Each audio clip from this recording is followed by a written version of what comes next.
Naglabas ang opisyal na babala ng Department of Public Works and Highways o DPWH kaugnay ng mga individual na nagpapanggap bilang mga opisyal ng ahensya at nagpapanggap bilang si Secretary Vince Dizon upang makapanloko ng publiko. Ayon sa DPWH, tumatawag ang mga scammer na ito at nagkukunwaring opisyal ng ahensya para humingi ng pera, impormasyon o personal na pabor mula sa kanilang mga target na biktima.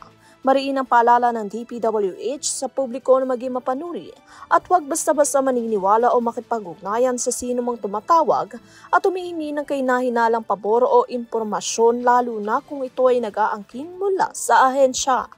Payo rin ng DPWH na huwag sagutin ng kahinahinalang mga tawag. I-report din daw agad ito sa otoridad at anumang tangkang panloloko at maging mapagmatsyag sa iba't ibang uri ng scam.